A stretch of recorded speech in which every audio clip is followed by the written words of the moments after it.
Hello and कैसे हो आप सब लोग। मैं हूं आशीष और आप देख रहे हो बायोलॉजी वाला। मैं आपके लिए लेकर आया हूं नई वीडियो जिसमें कि हम पढ़ने वाले हैं आज नया chapter principal of inheritance and variation 12th class वाले सिलेबस से। 12th क्लास में ये पुरानी एनसीईआरटी 5वां चैप्टर था, नई एनसीईआरटी में 4था चैप्टर है इस बार जो नई आई है। और भैया इसको हम इस वीडियो में कवर करेंगे। शुरुआती पार्ट जो हमारा मोनो हैबिट क्रॉस वाला उसको हम पढ़ने वाले हैं। इससे पहले कि हमारे 4 चैप्टर हो चुके हैं 12th क्लास के, उसके लिए भी आपको डिस्क्रिप्शन में प्लेलिस्ट मिल जाएगी नीचे। 12th की अलग से, 11th की अलग से।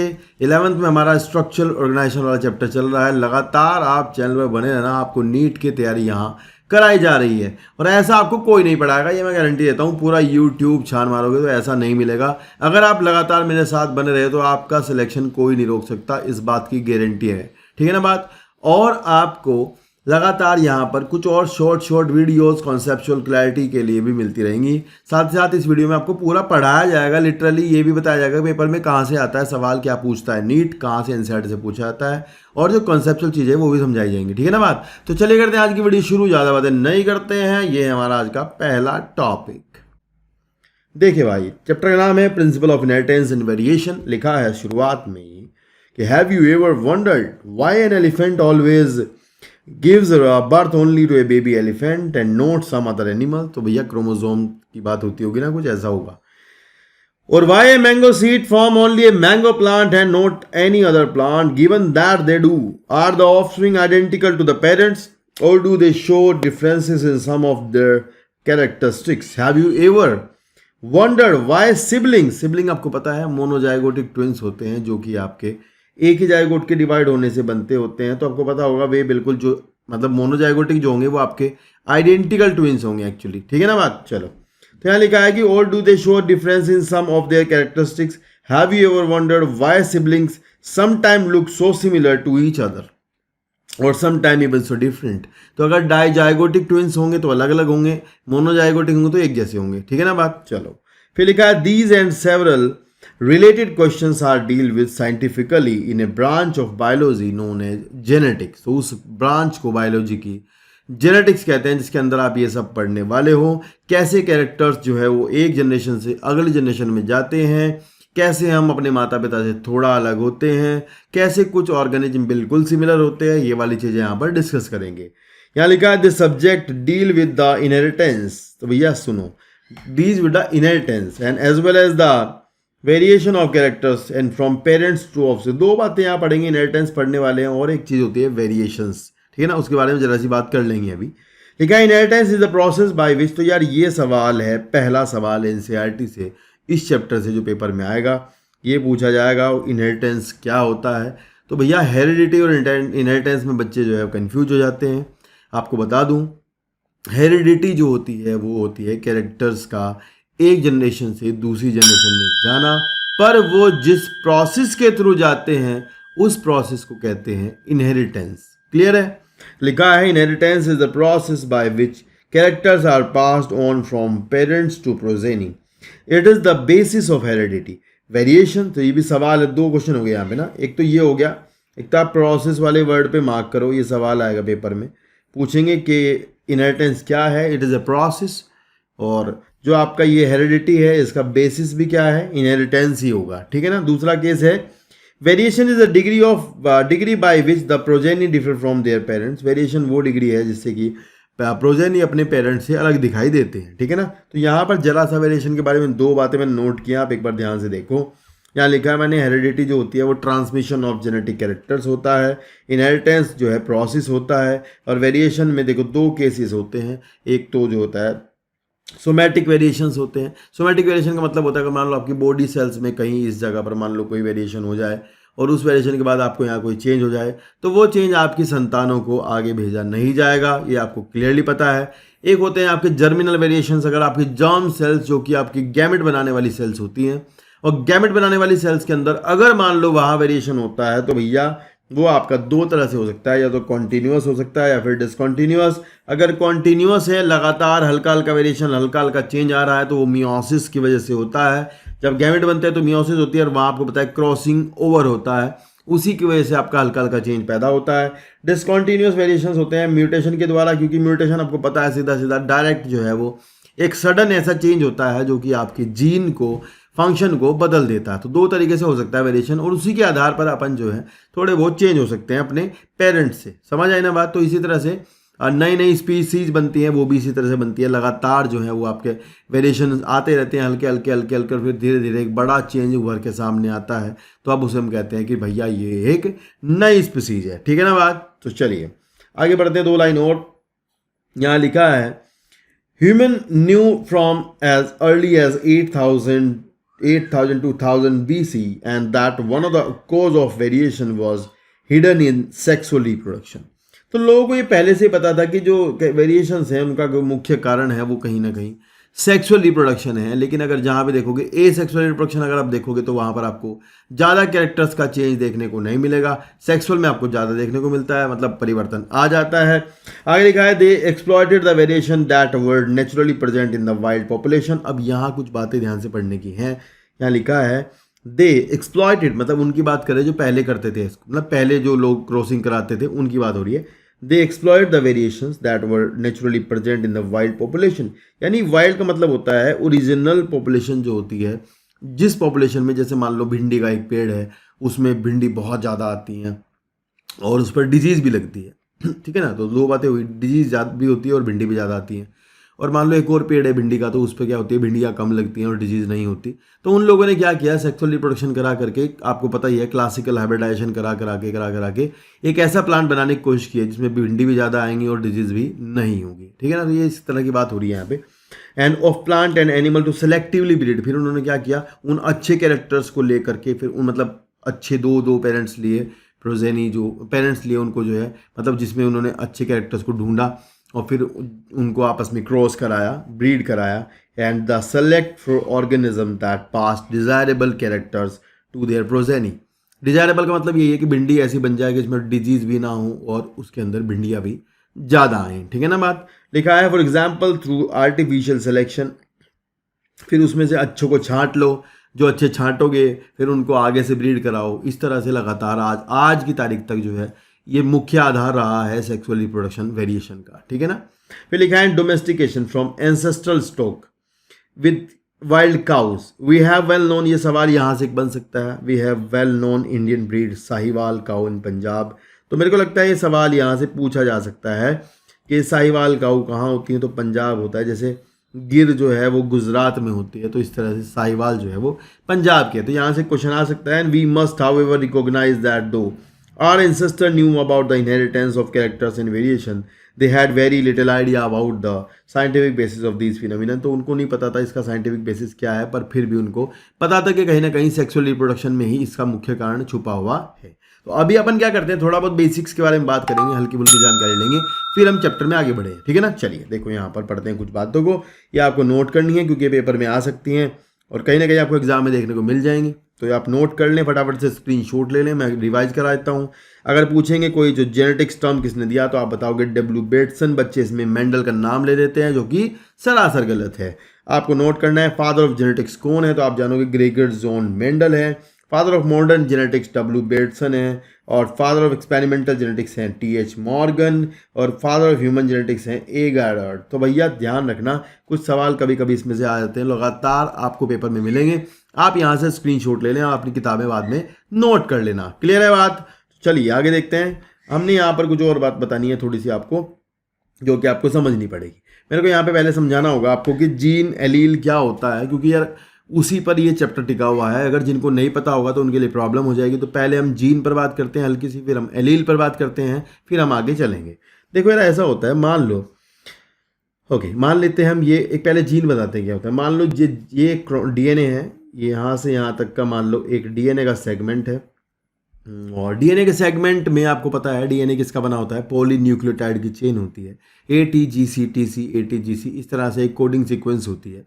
उस सीक्वेंस के अंदर क्या होता है, देखो अगर मैं कहूँ कि यहाँ पर हमारे पास एक अमीनो एसिड्स की चेन है, मान लो ये मैंने लास्ट में जो बनाई है, ये एक अमीनो एसिड्स की चेन है जिसके अंदर अलग अलग अमीनो एसिड्स हैं और जो कि किसी प्रोटीन का फॉर्मेशन करते हैं। मान लो इन्होंने एक प्रोटीन बना रखी है, आपको पता है अमीनो एसिड की जो चेन होती है उसे कहते हैं पॉलीपेप्टाइड। ये है पॉलीपेप्टाइड।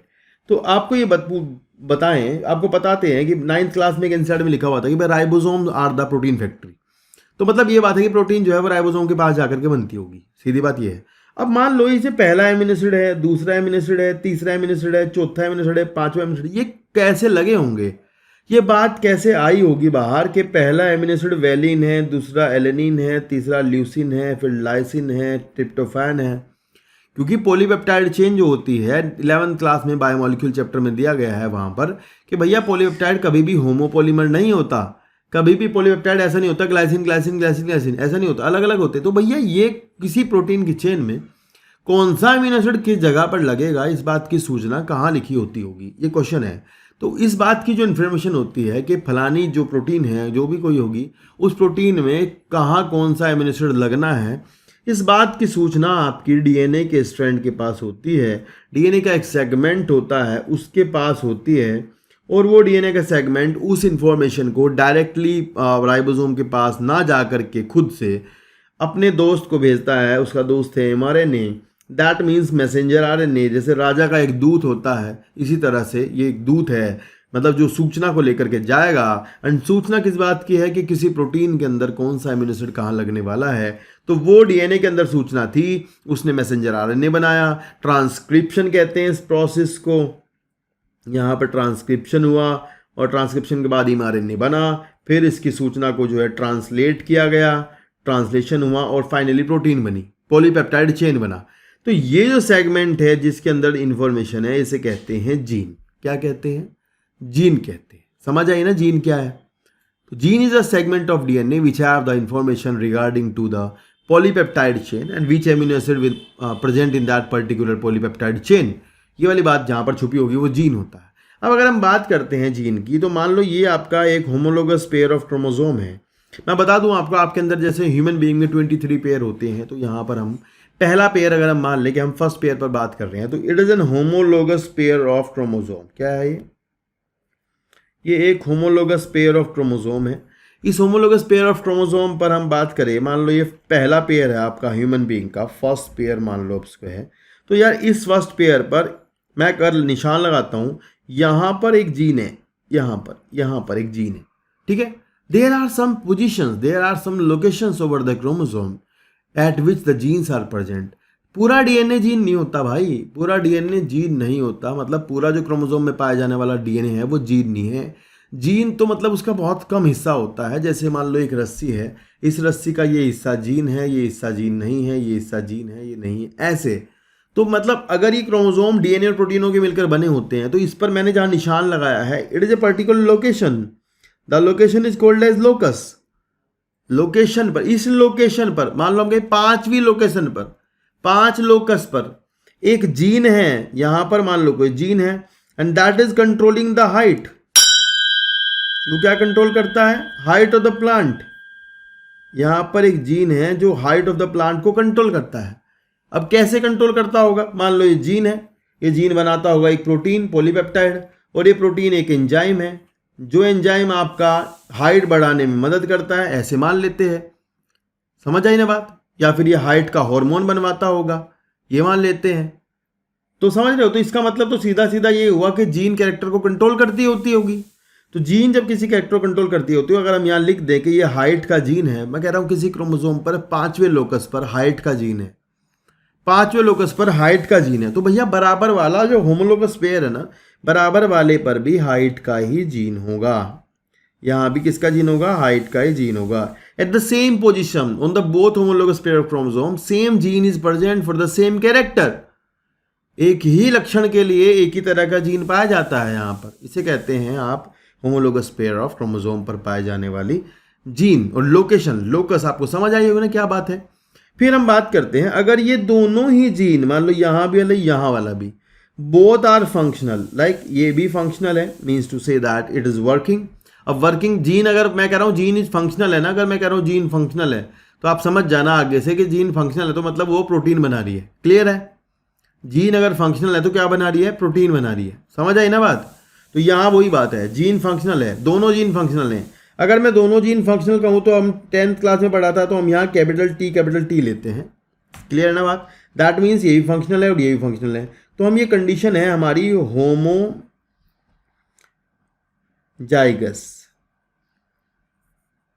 कैसी है? होमोजाइगस। पर अगर मैं कहूं एक फंक्शनल है एक तरफ और एक तरफ फंक्शनल नहीं है, उसको हम छोटे लेटर से रिप्रेजेंट कर रहे हैं, तो एक कंडीशन है हमारी हिट्रोजाइगस। क्लियर है बात? एक कंडीशन हमारी हिट्रोजाइगस, ये कंडीशन है हमारी होमोजाइगस। मतलब बोथ जीन आर वर्किंग और functional, they are homozygous condition, they are in homozygous condition. और एक जीन काम कर रही है तो एक नहीं कर रही है, तो एक ही हेट्रोजाइगस कंडीशन होगी। क्लियर है बात? अब अगर हम कहें कि ये जो फंक्शनल जीन है और ये जो नॉन फंक्शनल जीन है, जो नॉन फंक्शनल है वो भी तो उसी कैरेक्टर का जीन है। कैरेक्टर क्या है? हाइट है। कैरेक्टर तो हाइट है ना, तो उसी कैरेक्टर का जीन वो है, उसी का जीन वो है, दोनों के दो जीन हुए। मतलब समझ आई ना मेरी बात? तो ये दोनों आपस में एलील्स हैं। क्या हैं? एलील्स। तो जीन के कई सारी फॉर्म्स हो सकती हैं, they are called as alleles. उसके लिए हम एक एग्जांपल और लेते हैं। यहां पर आप देखो, एलील और एलीलोमॉर्फ, ये टर्म अगर पूछी जाएगी तो आप बताओगे, टर्म बैटसन नाम के साइंटिस्ट ने दिया था। तो आप इसे समझने की कोशिश करो। अगर हम कहेंगे किसी के अंदर, मान लो ये हम बताते हैं कि मान लो ये जो है आई कलर का जीन है, मान लेते हैं आई कलर इज ए कैरेक्टर, तो उसका जीन है ब्लू कलर का। सपोज करते हैं ऐसे, ये ब्लू कलर का जीन यहाँ है, ये भी ब्लैक का मान लो, चलो ये ब्लैक है ये भी ब्लैक है, तो दोनों काम कर रहा है, दोनों को हमने कैपिटल बी से डिनोट किया है। फिर एक की रेड आई है तो उसको ऐसे डिनोट करते हैं, चलो। एक की ग्रीन आई है मान लो, उसको ऐसे डिनोट करते हैं, ये चलो। एक ब्लू है रेड है, ये देख लो, ये तो ऐसे डिनोट करते हैं। तो आप इस सब में समझाओ, मुझे ये समझ के बताओ, कमेंट करके बताना कि कैरेक्टर कितने हुए। कैरेक्टर तो एक ही हुआ ना भाई। कैरेक्टर है आई का कलर, और उसकी टाइप कितने दिख रहे हैं? Blue colour I, green colour I, red colour I, समझ रहे हो? ब्लू ब्लैक जो भी जितने भी तरह का। पॉपुलेशन में, पूरी पॉपुलेशन में मान लो पूरा मेरा इलाका जो है उसमें पाए जाने वाली कोई स्पीसीज है और उसके अंदर 15 तरह का आई कलर है। कितना तरह का? 15 तरह का आई कलर। कैरेक्टर कितना हुआ? 15। और कितनी तरह से शो हो रहा है? सॉरी, कैरेक्टर कितना हुआ? एक। आई कलर कैरेक्टर कितना हुआ? एक आई कलर। एक कैरेक्टर है, that is the I colour. और कितनी तरह से रिप्रेजेंट हो रहा है? 15 तरह से। क्लियर है बात? तो दीज आर द ट्रेट्स। 15 क्या है? उसके ट्रेट्स हैं। और जितनी तरह से रिप्रेजेंट हो रहा है दैट मीन्स उतनी ही तरह के जीन के टाइप होंगे, और जितनी तरह के जीन के टाइप होंगे उन्हें हम कहते हैं allele. The alternative form of A gene, एक जीन की अल्टरनेटिव फॉर्म को क्या कहते हैं? एलील कहते हैं। जीन वही है, उसके काम करने का तरीका बदल गया है। कैरेक्टर भी वही शो हो रहा है पर वो अलग शो हो रहा है। तो जितनी तरह से शो होता है उन्हें कहते हैं ट्रेट्स। लाइक हाइट के 2 ट्रेट हैं, एक लंबा एक छोटा। ये पता है ना आपको, जैसे मटर के पौधे में क्या है, एक लंबा है एक छोटा है, तो हाइट के 2 ट्रेट हुए, लंबा एक छोटा। इस तरह से आई कलर के अगर 15 आई कलर हैं तो 15 ट्रेट हुए। कैरेक्टर कितना है? एक है आई कलर। उसी तरह से 15 एलील होंगे, एलील, और यू कैन से दैट एलीलोमॉर्फ, उसे आप एलीलोमॉर्फ कह सकते हो। समझ आई मेरी बात को ना? तो और दूसरी बात, एक इंडिविजुअल में अगर हम बात करते हैं, किसी एक इंडिविजुअल में, पूरी पॉपुलेशन में, चाहे पॉपुलेशन में 50 एलील हो, 100 एलील हो, पर एक इंडिविजुअल में तो एक टाइम में 2 ही एलील हो सकते हैं ना उसके, क्योंकि क्रोमोसोम पेयर में है।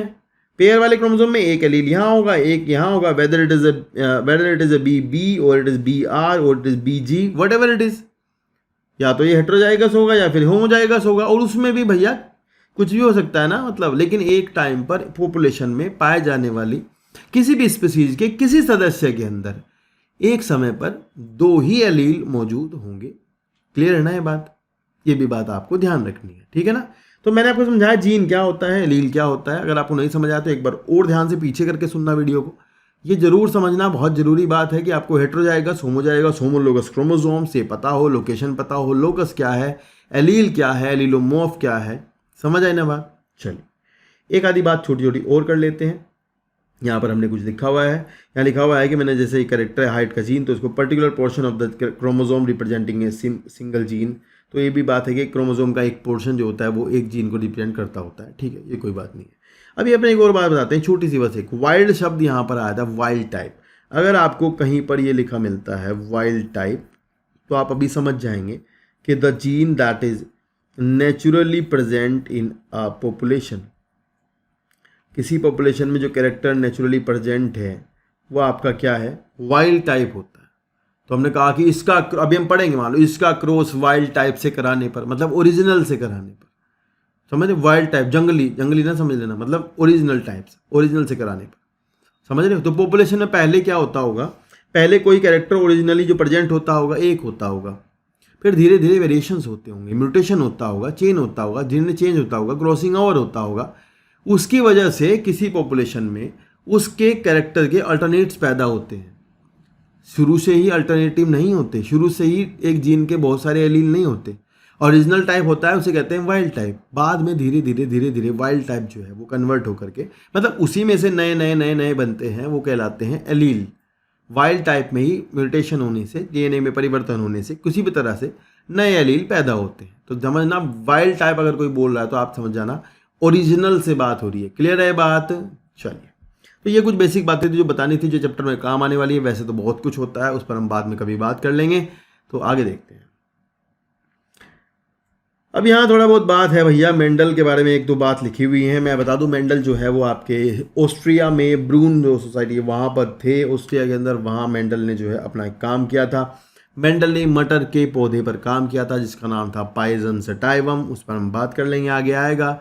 और उस पर काम करने के बाद मेंडल ने अपने जो भी रिसर्च थी उसको पब्लिश किया था। तो कभी कभी एक सवाल आता है पेपर में कि उसने किस पेपर में पब्लिश किया था, तो ये नोट कर लेना आप। एक्सपेरिमेंट ऑफ प्लांट हाइब्रिडाइजेशन तो उनका टॉपिक था, और जहाँ पब्लिश, जिस नाम से पब्लिश हुआ था वो था annual proceedings of natural history society of Brunn. तो ये दो नाम बात नोट कर लेना। कभी मेंडल के नाम पर अगर आपको ये मिले तो आप इसको कर देना। एक्सपेरिमेंट्स ऑन प्लांट हाइब्रिडाइजेशन, इस पर काम किया था मेंडल ने। काम कर के मेंडल 7 साल तक बेचारे स्वर्ग सिधार गए थे। उसके बाद फिर मेंडल का काम को किसी और साइंटिस्ट जो थे उन्होंने आगे बढ़ाया था, वो एक अलग बात है। ठीक है ना? चलो, यहाँ देखते हैं, लिखा है कि इट वॉज द मिड, ये दोनों नाम नोट कर लेना है ऊपर से, है ना। चलो, it was during the mid 19th century and the headway was made in the understanding of inheritance. Gregor John Mendel conducted hybridisation experiment, देखो यहाँ लिख के दिया है भाई, मार्क कर लो।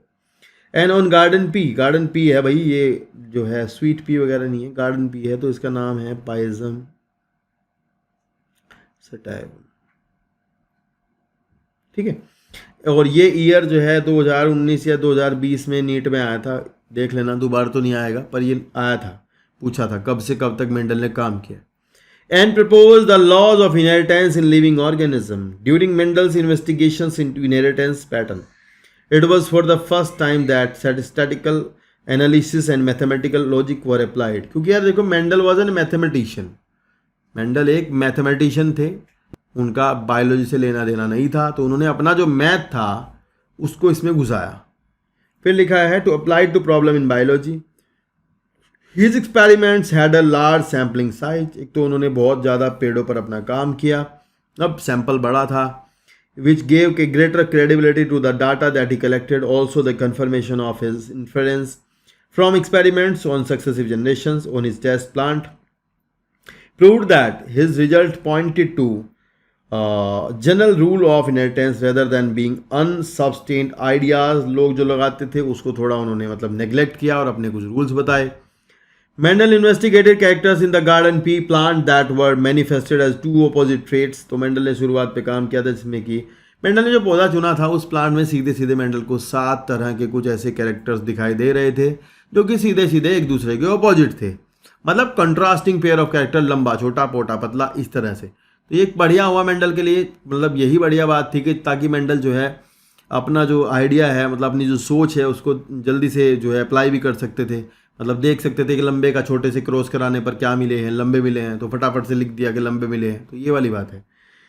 तो यहाँ लिखा है टॉल और short and yellow and green and etcetera, और भी कैरेक्टर्स हैं। This allowed him to set up an basic framework of rule governing inheritance which was explained on by later scientist to account for the all the diverse natural observations and the complexity inheritance of them. Mendel conducted such artificial pollination। तो यार इसको अपन समझाएंगे आपको, पहले भी आपने ये second chapter में पढ़ा है, नहीं पढ़ा तो भैया डिस्क्रिप्शन में वीडियोस के लिंक हैं मेरे भाई, जा करके देख सकते हैं, वहाँ मिल जाएगा। लिखा है आर्टिफिशियल पॉलिनेशन पे काम किया था उन्होंने, सारे प्लांट जो थे उन पर आर्टिफिशियल पॉलिनेशन किया, उसको हम समझाएंगे। And using that several true breeding P lines. अब यहाँ पर एक सवाल है, इस पर हम बात करेंगे, what is true breeding actually. तो ट्रू ब्रीडिंग का मतलब ये समझ लो आप, मान लो ये एक प्लांट है, ये कोई प्लांट है मान लेते हैं, ठीक है, और कैसा बना दिया ना गंदा सा, पर मान लो प्लांट है, ठीक है, सपोज दैट। तो ये प्लांट है और ये प्लांट जो है आपका टॉल है, मान लेते हैं टॉल प्लांट है। तो how we came to know about this, कैसे हमें ये पता चल जाएगा कि ये होमोजाइगस टोल है या फिर हेट्रोजाइगस टोल है। मेंडल क्या चाहते थे, मेंडल चाहते थे कि मैं जिसको यूज कर रहा हूं प्लांट को और जिस कैरेक्टर के लिए यूज कर रहा हूं वो प्योर हो। Pure means to say that homozygous हो। होमोजाइगस का मतलब आप समझो, मतलब दोनों क्रोमोसोम पर सेम एलील हो, तो वो चाहते थे ऐसा हो। पर यार जब अपन कोई प्लांट उठाते हैं अपन उसके अंदर तो घुस के देख नहीं लेते ना, कि उसके अंदर घुस के देख लो भाई कौन सा जीन है इसके अंदर और कैसा है, ऐसा तो नहीं पता लगेगा, है ना। तो यार उन्होंने पता क्या किया, उन्होंने किया ट्रू ब्रीडिंग चाहिए था, मतलब ये चाहिए था ट्रू ब्रीडिंग, ये पहले वाला, या फिर ऐसा अगर डॉर्फ चुनना है तो ऐसा चाहिए था, है ना, ये नहीं चाहिए था। तो मेंडल ने क्या किया भाई, जैसा भी मिला उनको उसका सेल्फ पॉलिनेशन किया। तो मैं आपको एक्सपेरिमेंटली एक बात बताता हूं, अगर हम किसी का सेल्फ पॉलिनेशन करते हैं और वो ये वाला प्लांट है मान लो, बीच वाला हेट्रोजाइगस कंडीशन है, तो सेल्फ पॉलिनेशन करने से लगभग 8 जनरेशन तक अगर आप सेल्फ पॉलिनेशन करते हो तो आपको जो मिलेंगे वो प्योर होंगे, या तो ऐसे होंगे या ऐसे होंगे, आपको ये नहीं मिलेगा। फिर ये वाली बात आपको ध्यान रखनी है, समझनी है। पहली जनरेशन के बाद 50% हाइब्रिड मिलेंगे, दूसरी के बाद 25%, 12.5, इस तरह से आप आधा आधा करते जाओगे तो 8 जनरेशन तक लगातार आपको ऐसा करने पर मिलेगा कि आपको हाइब्रिड नहीं मिल रहे हैं, आपको ये बीच वाले मतलब जो हेट्रोजाइगस कंडीशन है ये नहीं मिल रही है, आपको केवल और केवल प्योर मिल रहे हैं। ये वाली बात आप ध्यान रखना, ठीक है ना। तो ये सवाल कभी कभी आता है प्योर लाइन क्या होता है, यहाँ पर डेफिनेशन दी गई है, ध्यान से पढ़ोगे, पेपर स्कूल वगैरह कहीं भी पूछा जा सकता है। लिखा है true continuous true breeding line is one that having undergone continuous self pollination to show the stable trait inheritance and expression for several generation. मतलब ये कह रहे कि लगातार लगातार लगातार लगातार लगातार लगातार सेल्फिंग, मतलब उसका क्रॉस उसी पे, उसके पॉलिनेशन उसी पे, उसके पॉलिनेशन उसी पे डालने पर पता लगता है कि भैया जब मान लो अगर मान लो हमारा एक ऐसा आ जाएगा और इसका क्रॉस इसी से हो रहा होगा बार बार, तो आपको हमेशा ही टोल मिलेंगे। तो इससे पता लगेगा कि जो हमने प्लांट चुना है वो ट्रू ब्रीडिंग प्लांट है। क्लियर है, ठीक है ना। मेंडल सेलेक्टेड, ये नीट में आ चुका है भाई, मैं मार्क कर रहा हूँ पर्पल कलर से। नीट में पिछले साल शायद आया था, 22 में मे बी, आई थिंक 21 में, आई डोंट नो, याद नहीं है, पर आया था। एक तो ऊपर से मेंडल का ईयर आया था और लास्ट ईयर ही आया था कि Mendel selected 14 true breeding pea plant varieties as a pairs which were similar except for one characters with contrasting trait. मतलब मेंडल ने जो है वो लगभग 14 जो है ट्रू ब्रीडिंग प्लांट चुने थे जो कि 7 कैरेक्टर्स के लिए थे, जैसे कि लंबा छोटा, अपन अभी देखेंगे कितने थे।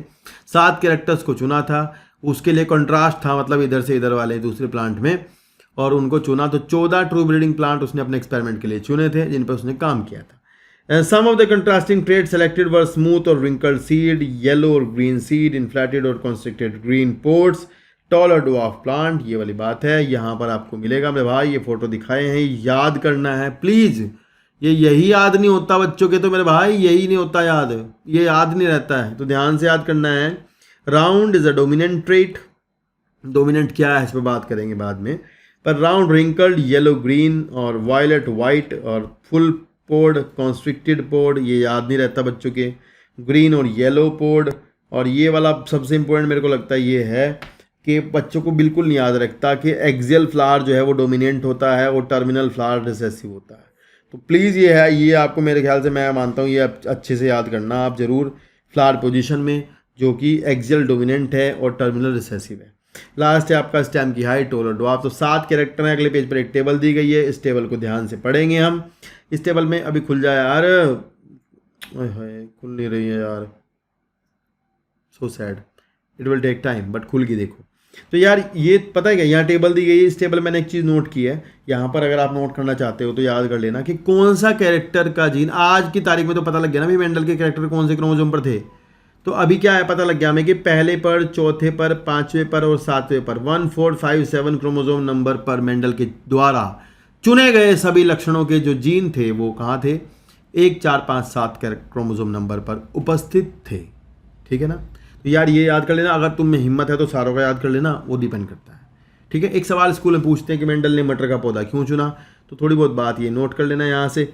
एक तो मटर के प्लांट में ये है कि 4 महीने में ही मटर के सीड आ जाते हैं और बो लेते हैं उनको नए से, फिर पता लग जाएगा जल्दी जल्दी। ऐसा नहीं कि भाई आम का पेड़ चुन लेता मेंडल, आम का पेड़ लगा दिया 6 साल हो गया आम नहीं आए, पता नहीं चल रहा है क्या होगा, तो उन्होंने आराम से क्या किया, एनुअल चुन लिया, चलो भाई फटाफट 4 महीने में सब कुछ क्लियर है। फिर ये नेचुरल सेल्फ पॉलिनेशन है, मतलब एक मटर का प्लांट जो है वो बाइसेक्सुअल होता है, और ये भी खास बात थी कि उसको सेल्फ पॉलिनेशन अगर कराना होता तो प्रॉब्लम नहीं थी, अपने आप ही हो जाता था। फिर एक सीड लार्ज होते हैं, ऐसा नहीं कि छोटे छोटे सीड हैं भाई ढूंढता फिर रहा है मेंडल खेत में, मिल नहीं रहे हैं कहीं भी, ये भी खास बात थी उनके लिए। कल्टीवेशन ईजी था, आराम से वो उग जाएंगे, ज़्यादा दिक्कत नहीं पैदा करेंगे, लेग्यूमिनस प्लांट था, बढ़िया था। तो ये वाली चीज़ें थी जो मेंडल ने मटर के पौधे को चुना था। और ये table please you have to learn the table, और ज़रूर ज़रूर ज़रूर इसमें से आपको ये याद करना है, वो ये है, मैं काम कर रहा हूँ ये वाला और ये वाला और ये, इन तीनों को जरूर याद करना भाई, इन पे सवाल आते हैं बहुत ज़्यादा। ठीक है ना। तो इस वीडियो में यहीं तक रखते हैं, आगे बढ़ाएंगे आपको फिर से monohybrid cross inheritance of one gene. Hope so आपको वीडियो अच्छी लगी होगी जरूर, मुझे पता है क्योंकि मैं आपको अच्छे से पढ़ा रहा हूँ। और आपको अगर इससे पहले की वीडियो देखने वाला डिस्क्रिप्शन में जाकर के देख सकते हैं, लगातार मेरे चैनल पर कुछ वीडियो आती रहेंगी, वहाँ भी देखने को मिल जाएगा आपको काम की चीज़ें। क्वेश्चन की वीडियो आने वाली हैं, बस जल्दी मैं काम करने वाला हूँ, थोड़ा बिजी रहता हूँ आजकल, तो लगातार आपको 11th क्लास की वीडियो मिलती रहेंगी। डिस्क्रिप्शन में प्लेलिस्ट है, उसकी भी देख लेना जा करके। और थैंक यू सो मच पूरी वीडियो देखने के लिए। टेक केयर, बाय बाय, मिलते हैं नेक्स्ट वीडियो में।